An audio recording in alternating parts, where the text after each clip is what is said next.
अब जब आपका कोऑर्डिनेटर एजेंट पिछले सेक्शन में हमारे बनाए हुए सर्विस डिस्कवरी पैटर्न्स का यूज करके एक एंड पॉइंट यूआरआई को डायनेमिकली लोकेट कर सकता है, तो एक क्रिटिकल सवाल उठता है कि एक्चुअली क्या होता है जब बिल्कुल अलग एनवायरमेंट्स के दो एजेंट्स पहली बार मिलते हैं। एक आईपी एड्रेस या यूआरएल ढूंढना सिर्फ राउटिंग प्रॉब्लम को सॉल्व करता है। ये इस बात की गारंटी नहीं देता कि रिमोट एजेंट आपकी डोमेन लॉजिक को समझता है, आपकी डेटा सिक्योरिटी रिक्वायरमेंट्स को रिस्पेक्ट करता है, या उसके पास आपके पेलोड को हैंडल करने का बजट है। एक सिंगल मोनोलिथिक स्क्रिप्ट या एक टाइटली कंट्रोल्ड लोकल नेटवर्क में आप फंक्शन सिग्नेचर्स और पेलोड फॉर्मेट्स के बारे में पहले से अस्यूम कर सकते हैं, लेकिन एक एंटरप्राइज मल्टी एजेंट ग्रिड में एजेंट्स रेगुलरली ट्रस्ट बाउंड्रीज को क्रॉस करते हैं। आपकी ऑर्गेनाइजेशन के गूगल क्लाउड प्रोजेक्ट में रन होने वाले एक एजेंट को किसी एक्सटर्नल वेंडर द्वारा होस्ट किए गए एजेंट को, लैंगाग्राफ जैसे नॉन एडी के फ्रेमवर्क पर बने किसी एजेंट को, या एक अलग कुबरनेटिस क्लस्टर में एक डिफरेंट सिक्योरिटी पॉलिसी के तहत रन होने वाले एजेंट को एक सब टास्क डेलीगेट करने की जरूरत पड़ सकती है।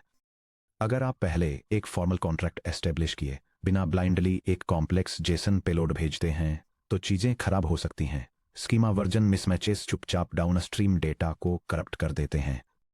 अनऑथेंटिकेटेड रिक्वेस्ट सिक्योरिटी अलर्ट्स या अनएक्सपेक्टेड HTTP 4033 फॉरबिडन एरर्स को ट्रिगर करती हैं। टोकन यूसेज में अचानक स्पाइक्स रेट लिमिट्स को एग्जॉस्ट कर देते हैं, जिससे दोनों एजेंट्स डाउन हो जाते हैं।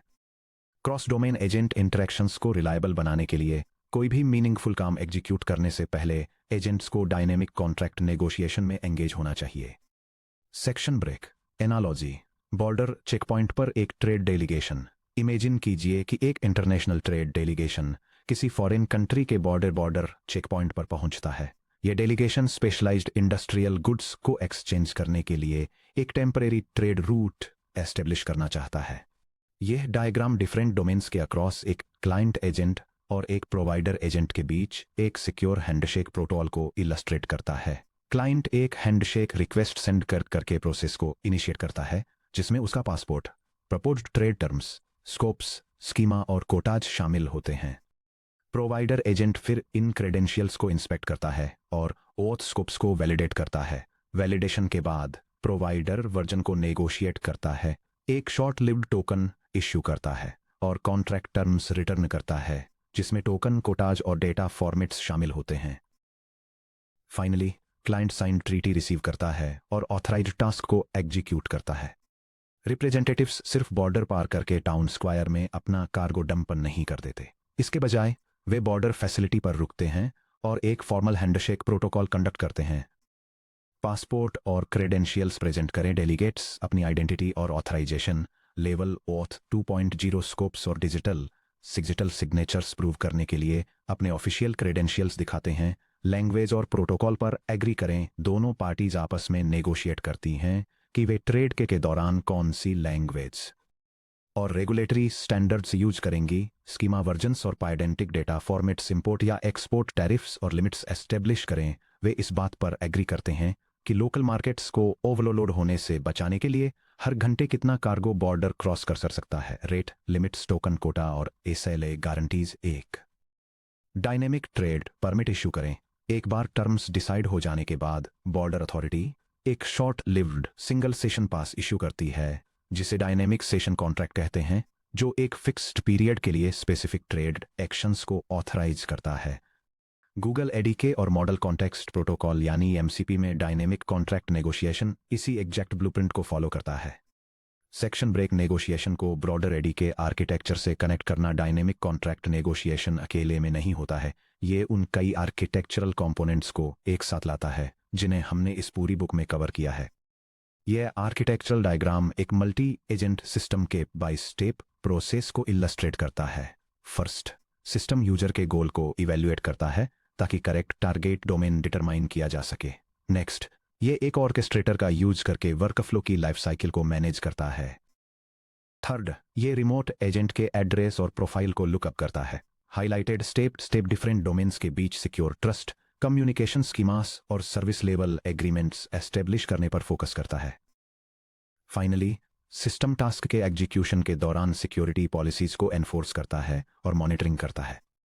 सेक्शन 5.4 कंडीशनल इंटेंट राउटिंग में हमने देखा कि कैसे एक इंटेंट क्लासिफायर सिमेंटिक कॉन्टेक्स्ट के बेसिस पर यूजर रिक्वेस्ट्स को स्पेसिफिक एजेंट टूल्स पर राउट करता है। क्रॉस डोमेन नेगोशिएशन इस लॉजिक को नेटवर्क बाउंड्रीज के पार एक्सटेंड करता है।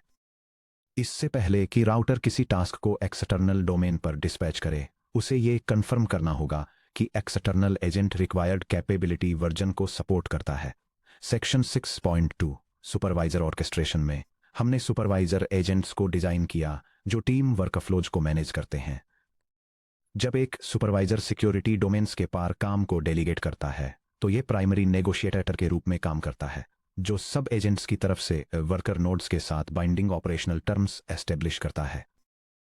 सेक्शन 9.2 सर्विस डिस्कवरी में हमारे कोऑर्डिनेटर ने डिस्कवर किया कि एक एजेंट कहां रहता है। अब सेक्शन 9.3 में हम एस्टेब्लिश करते हैं कि दोनों एजेंट कैसे सेफली मिलकर काम करते हैं। फाइनली ये नेगोशिएशन चैप्टर 10 एग्जीक्यूशन गार्डरेल्स और कॉलबैक्स और चैप्टर 13 एंटरप्राइज सिक्योरिटी और जीरो ट्रस्ट आर्किटेक्चर के लिए स्टेज सेट करता है, जहां रन टाइम पॉलिसीज हैंडशेक के दौरान एग्री किए गए टर्म्स को एनफोर्स करती हैं। Section break A2A negotiation protocol की एनाटॉमी। एक रोबस्ट एजेंट टू एजेंट यानी A2A नेगोशिएशन प्रोटोकॉल में 3 फेजेस होते हैं।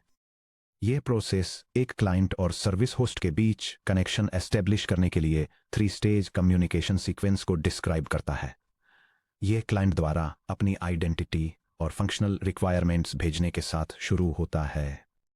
फिर होस्ट इंटरनली इन पैरामीटर्स को अपने खुद के रूल्स के अगेंस्ट एसेस करता है और या तो एक फॉर्मल सेशन एग्रीमेंट ग्रांट करके या रिक्वेस्ट को डिक्लाइन करके कंक्लूड करता है। Phase 1 proposal request.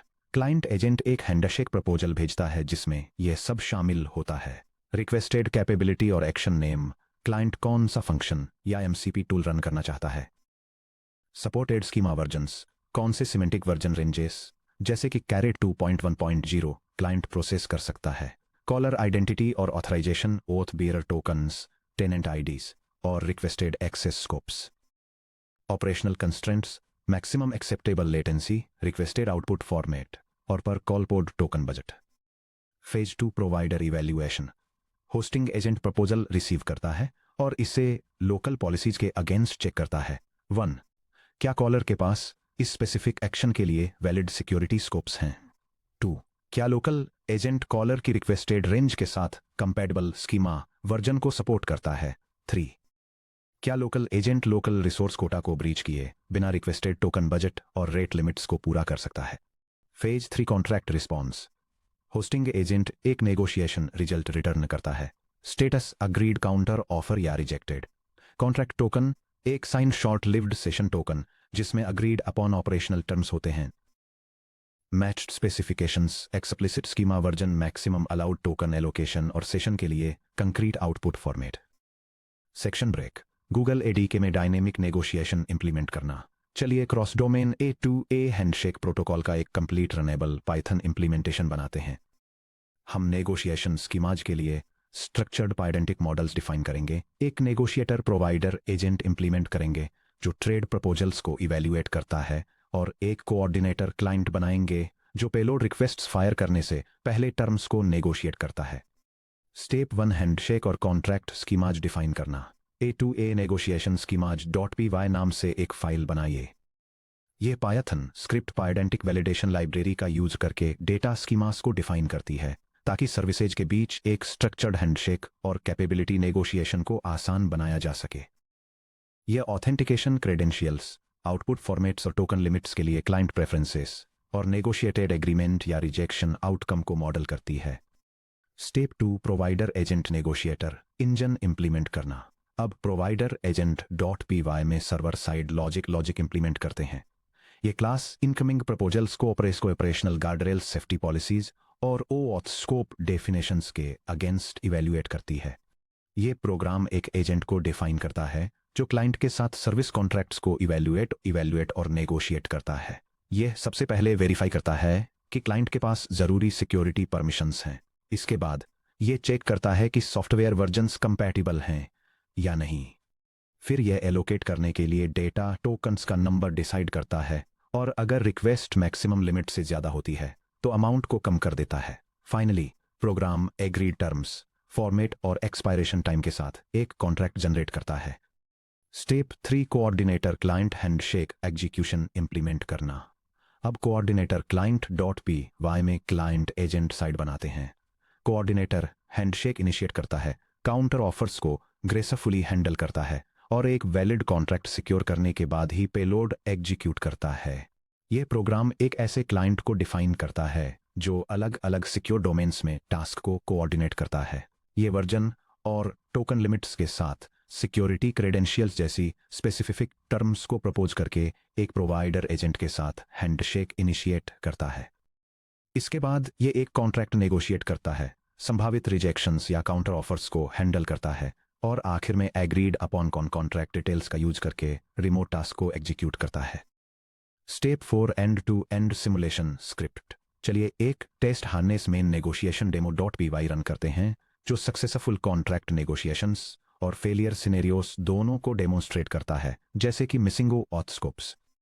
यह asynchronous program cross domain task negotiation और सिक्योरिटी वेरिफिकेशन डेमोन्स्ट्रेट करता है। फर्स्ट सिनेरियो में करेक्ट सिक्योरिटी परमिशंस वाला क्लाइंट एक प्रोवाइडर एजेंट के थ्रू जियोस्पेशियल टास्क को सक्सेसफुली रिक्वेस्ट और एग्जीक्यूट करता है। सेकंड सिनेरियो में नेसेसरी ऑथराइजेशन के बिना क्लाइंट का अटेम्प्ट फेल हो जाता है, जिससे एक हैंडल्ड परमिशन एरर ट्रिगर होता है जो ये दिखाता है कि रिमोट टास्क एग्जीक्यूशन के दौरान सिक्योरिटी बाउंड्रीज को कैसे एनफोर्स किया जाता है। जब आप इस स्क्रिप्ट को रन करते हैं तो पहला सिनेरियो टोकन कैप को 8000 से नेगोशिएट करके 4090 टोकन्स पर ले आता है और एक कॉन्ट्रैक्ट इशू करता है और वर्क कंप्लीट करता है। दूसरा सिनेरियो हैंडशेक फेज के दौरान मिसिंग स्कोप को कैच कर लेता है और इससे पहले कि कोई एक्सपेंसिव मॉडल टोकन स्पेंड हो रिक्वेस्ट को रिजेक्ट कर देता है।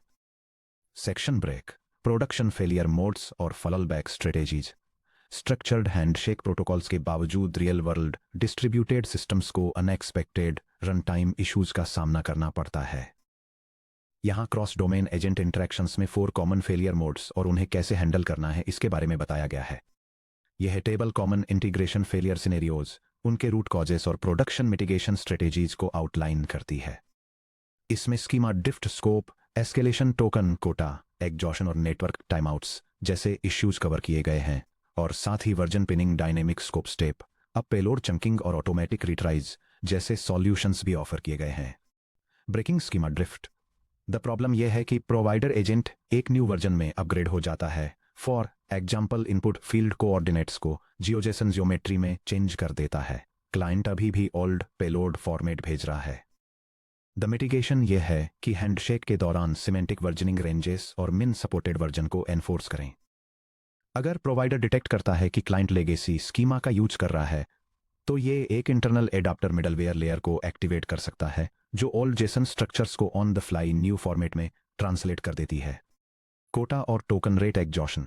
द प्रॉब्लम यह है कि क्लाइंट को एक मैसिव डेटा सेट प्रोसेस करने की जरूरत है, लेकिन प्रोवाइडर का टोकन बजट पर कॉल कैप्ड है। द मिटिगेशन यह है कि एक मैप रिड्यूस फॉलबैक इंप्लीमेंट करें। जब कोई प्रोवाइडर लोअर टोकन कैप के साथ काउंटर ऑफर्स देता है तो कोऑर्डिनेटर क्लाइंट अपने इनपुट पेलोड को स्मॉलर चंक्स में स्प्लिट कर देता है और उन्हें इन पैरेलल मल्टीपल नेगोशिएटेड सब कॉन्ट्रैक्ट्स में डिस्पैच कर देता है। Cross domain sandbox violations. Problem यह है कि एक एक्सटर्नल एजेंट ऐसे टूल को इन्वोक करने की कोशिश करता है जो इंटरनल कॉर्पोरेट इंफ्रास्ट्रक्चर को एक्सेस करता है, जैसे कि किसी इंटरनल डेटाबेस को क्वेरी करना। मिटिगेशन यह है कि कॉन्ट्रैक्ट नेगोशिएशन को सीधे एंटरप्राइज एक्सेस कंट्रोल से जोड़ें, जैसे गूगल क्लाउड IAM या OAuth 2 स्कोप्स। जैसा कि हम चैप्टर 13 में एक्सप्लोर करेंगे, एजेंट्स को एक्सप्लिसिट सिक्योरिटी पेरीमीटर्स के अंदर ही काम करना चाहिए। अगर कोई कॉन्ट्रैक्ट रिक्वेस्ट एलिवेटेड प्रिविलेजेस की डिमांड करती है तो प्रोवाइडर को कॉन्ट्रैक्ट को तुरंत रिजेक्ट कर देना चाहिए। अनवेरिफाइड कमांड्स को पार्शियली एग्जीक्यूट करने की कोशिश कभी न करें। सेक्शन ब्रेक, समरी और चैप्टर रैप अप। चैप्टर 9 के दौरान हमने मल्टी एजेंट नेटवर्किंग की अपनी समझ को पूरी तरह से बदल दिया है। Agent to agent protocols. हमने आइसोलेटेड सिंगल एजेंट स्क्रिप्ट से आगे बढ़कर मॉड्यूलर मल्टी एजेंट आर्किटेक्चर को अपनाया जो एसिंक्रोनसली कम्युनिकेट करते हैं। Dynamic service discovery. सेक्शन 9.2 हमने हार्ड कोडेड IP एड्रेसेस को डायनेमिक रजिस्ट्रीज, हार्टबीट्स और एजेंट कार्ड्स से रिप्लेस कर दिया जो रियल टाइम में टूल कैपेबिलिटीज को ब्रॉडकास्ट करते हैं। Cross domain capability negotiation. हमने सीखा कि कैसे सिक्योरिटी बाउंड्रीज को क्रॉस करने वाले एजेंट्स ऑथ स्कोप्स को वैलिडेट करते हैं, सिमेंटिक वर्जन कंपेटिबिलिटी को नेगोशिएट करते हैं, डेटा फॉर्मेट्स पर एग्री करते हैं और कॉम्प्लेक्स वर्कफ्लोज को लॉन्च करने से पहले सेशन कॉन्ट्रैक्ट्स एस्टेब्लिश करते हैं। डायनेमिक डिस्कवरी को एक्सप्लिसिट कॉन्ट्रैक्ट नेगोशिएशन के साथ कंबाइन करके आप ऐसे एंटरप्राइज एजेंट ग्रिड्स बना सकते हैं जो हॉरिजॉन्टली स्केल होते हैं, इंफ्रास्ट्रक्चर के बदलावों के मुताबिक खुद को डालते हैं और ऑर्गेनाइजेशनल बाउंड्रीज के पार सुरक्षित रूप से इंटरेक्ट करते हैं। अब जब हमारे एजेंट्स एक दूसरे को डिस्कवर कर सकते हैं और कॉन्ट्रैक्ट टर्म्स को नेगोशिएट कर सकते हैं, तो जब कोई टास्क एक्टिवली रन कर रहा हो तब हम सेफ्टी पॉलिसीज को कैसे मॉनिटर, इंटरसेप्ट और एनफोर्स करें। अगले चैप्टर में हम चैप्टर 10 एग्जीक्यूशन गार्डरेल्स और कॉलबैक्स में डाइव करेंगे, जिसकी शुरुआत 10.1 इवेंट कॉलबैक्स, इंटरसेप्टिंग इनपुट्स, एग्जीक्यूशन और आउटपुट्स से होगी।